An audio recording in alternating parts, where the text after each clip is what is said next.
قسمت دوم CVA که گفتیم خدمتون سروواسکولار اکسیدنت هستش، سکته مغزی هستش که 3 قسمتش کردیم. هموروئیک بودن، اسکیمیک بودن و اتروسکلروسیس بودن، به صورت انسدادی بوده و هر کدوم رو گفتیم علتاش چیه، معنیش چیه.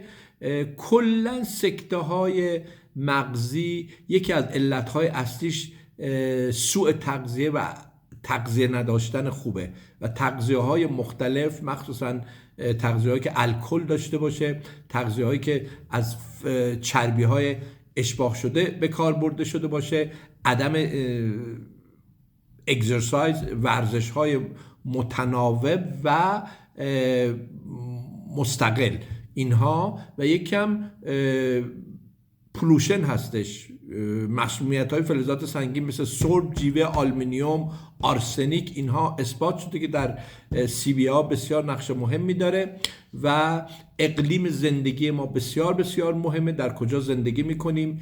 و یکی دیگه از مهمترین قسمت هایی که در CVA یعنی این سروواسکولار اکسیدنت، سکته های مغزی هر 3 نوعش میتونیم اون رو دنبال بکنیم، متاسفانه استرس، اضطراب و دلهوره.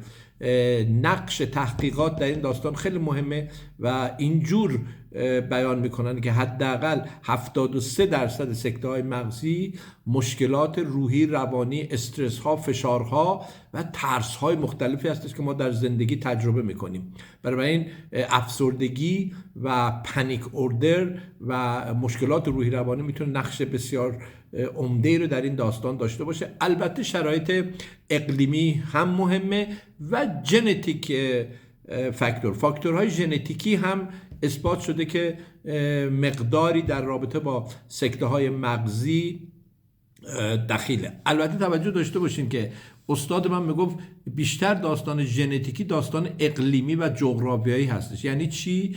یعنی اینکه خانواده‌ای که پدر مادر یه نوع تغذیه داشتن، یه نوع روش زندگی داشتن، یه نوع استرس داشتن، بچه هم از کودکی همینا رو میگیره. بنابراین آن چیزی که باهاش رشد میکنه به آن چیزی که پدر مادر داشتن و پدر مادر به او دادن. بنابراین این رو نمیتونیم خیلی به مسئله ژنتیک ربط بدیم. چرا؟ میتونیم به مسئله اقلیمی و فرهنگی و آموزشی این رو ربطش بدیم. درود بر شما.